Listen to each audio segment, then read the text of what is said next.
What's up everyone, Arctic here, bringing you guys a speculative video on Microsoft's new Xbox system that will probably come this year.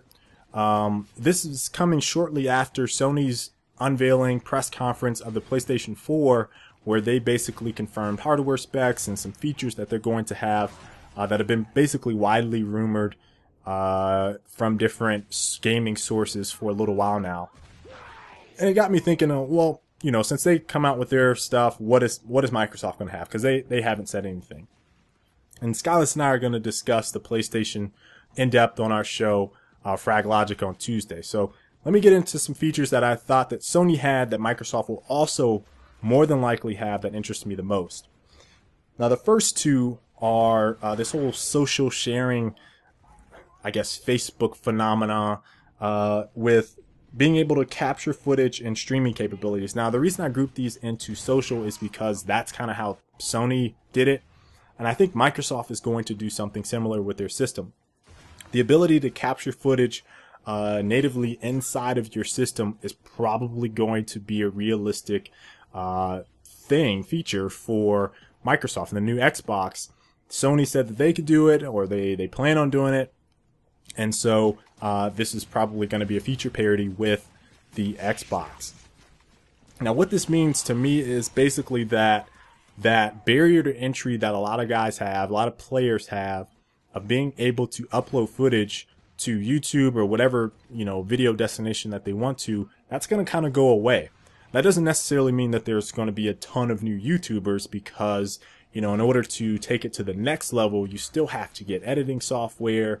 You know, some people need commentaries, mics, all that stuff is still there, but the ability to just capture and upload has become significantly easier, or will become significantly easier with these new systems. So I'm probably the most excited for that, because there's a lot of gameplay that sometimes I forget to capture that I want to upload, just strictly gameplay, and I think other people will want to see that as well. Now, on the other side of that, you have streaming, which is similar to capture, but it's just in a live environment. Now, we've seen this with the Xbox 360 with Call of Duty Black Ops 2, and now this is probably going to be something that's baked into the system.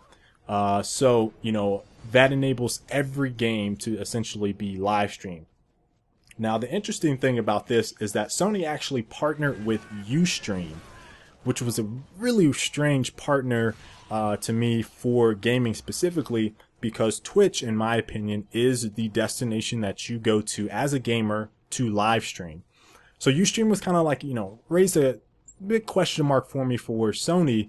So I thought, well, who's Microsoft going to partner with? They obviously probably aren't going to partner with Ustream. So, that leaves Twitch, maybe a couple other live streaming services. YouTube obviously has the capability to do that. And, I can't quite put my finger on what they're going to do. I would assume it's going to be Twitch that will enable that, but it's just widely up in the air. But the ability to stream will probably be a realistic feature. Now, with streaming, there is this little caveat to it. There's a little, hey, watch out, little note. You have to have the uploading bandwidth to support streaming, which usually is about 3 megs that you need. You can probably get away with 2 sometimes, depending on the game. For example, if you wanted to stream a single player game, I don't really think you would need more than 2 megs to do that. But if you want to play a multiplayer game and not experience significant lag, I think that, what people don't realize is that you actually need an upload speed to support that feature. Sony didn't really talk about it in their unveiling. I imagine Microsoft won't talk about it in theirs either, but that is definitely a major factor of being able to both upload video and stream video, is your bandwidth. And this is kind of a thing that bothers me about them pushing this feature and downloading games and things of that nature. It's because, in a lot of countries, there's a bandwidth cap. The bandwidth speeds in the US are, I would consider, horrific in comparison to a lot of other countries. But, there's this big, huge divide with internet speeds across the U.S. It's very unfair on the East Coast and West Coast, and then in the middle, it's like just subpar, average, unless you're in a major city.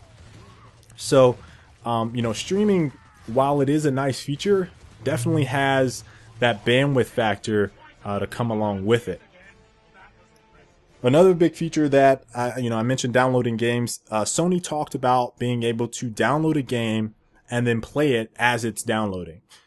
And I kind of thought about this for a minute, and this is where I'm going with the internet speeds. And I said, if you have a really terrible internet connection, and let's say Microsoft decides to do something like this, you would be literally buffering the game every couple seconds before you could actually play it. So it might be walking along. Yeah. Then you stop, you see a little loading screen because you're buffering the game trying to download it. Now, this is obviously not a huge detrimental thing. But bandwidth speeds are a big deal. So hopefully, if that's enabled, they have thought about this. They're going to, notify people, hey, if you have a, minimal or low bandwidth capacity, you're probably not going to be able to play this and enjoy it the way you should. Now, here's an interesting one, and I don't know where this is going with the whole download movies and Netflix and all this stuff, is Blu Ray playback.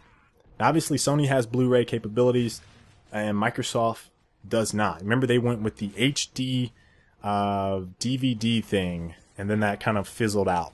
So, are they going to go over to Blu Ray disc and support Blu Ray? So then, the new Xbox then becomes a Blu Ray player. I initially bought my PlayStation 3 as a Blu Ray player. I wasn't really too interested in any of the games, and it was just a media entertainment system. And that's basically how it's primarily used now. Now, I don't really do that with the Xbox. Xbox is just games. So, I don't know how this is going to kind of transform for some people. And I don't know how many people even watch Blu Ray anymore. I don't particularly watch Blu Ray. I might pick up one every once in a while, but I'm usually on, Amazon Prime or Amazon Instant, I believe it's called, and Netflix. That's all. That's how I use my two systems when I want to watch video. So I don't know if Blu-ray is going to be a factor. I know that Sony actually said that they see Blu-ray as being a part of their future. I can't remember who exactly said that, but one of the Sony spokesperson said that. So I'm imagining that disc format will still be a big factor in the new Xbox. Now the next one, and this is a big one, is backwards compatibility. Now on the Xbox, I would say that there is backwards compatibility, but not in the same sense that we are used to saying with that term in the past. If you had a backwards compatible system, that means that if you had a PlayStation 1 game, when you put it into the PlayStation 2, it just plays. You don't have to download the game again. It just works. The Xbox currently, the Xbox 360 has playback functionality, but it's not going to play your old games. Basically, you have to re-download, one of the old games from that Xbox Live or arcade store area. I don't even remember what it's called. I haven't looked in there in so long. But you download the game and then you can play it as a download. And it seems like that's what backwards compatibility is going to be for the next-gen consoles. Sony said they are or do have plans to have backwards compatibility, but it's more like in the cloud. So you'll be able to play a PlayStation 1, PlayStation 2, or PlayStation 3 game, but probably not with that same disc.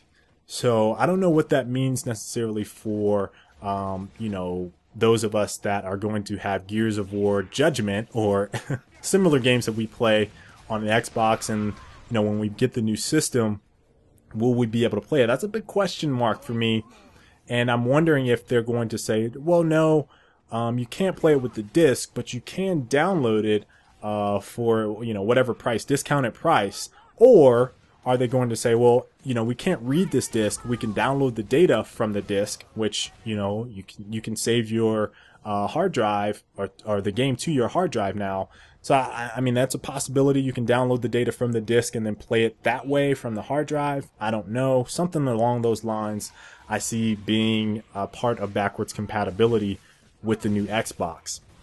Now, other than that, I guess the only really major question that I have from either, Sony, who didn't talk about it, and Microsoft, who hasn't said a peep, is the price point.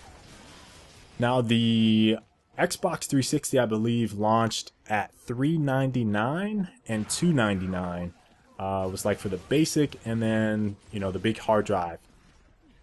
I don't know if they're going to do a tiered pricing system with this. I imagine they will. It seems like that's kind of popular. But the price point is going to be really interesting. I'm going to lean more towards $399 since that's what they started off with at the Xbox 360. Seems like something that'll be reasonable for the new Xbox. In terms of PlayStation, I have no idea.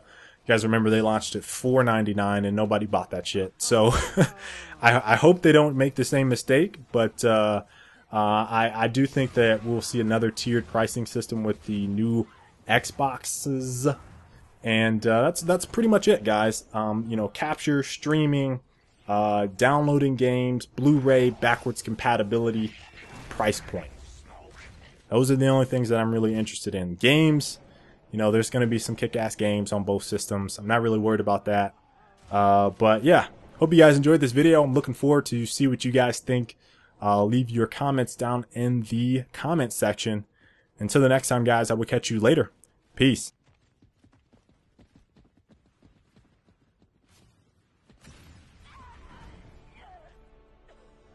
Even the stranded show more initiative than that. They understand.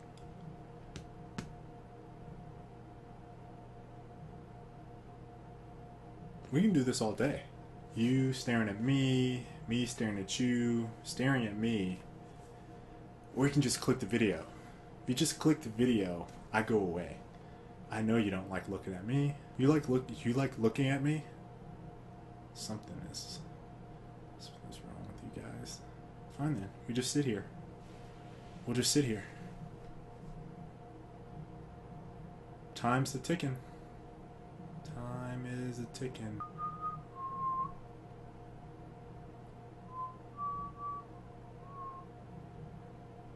I'm more patient than you are, so it's obvious who's gonna win this. Either you're gonna go away or I'm gonna go away. Something's gonna happen. Yeah.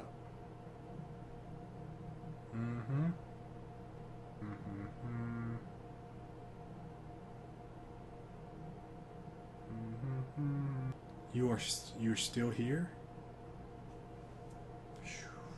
Longest outro ever.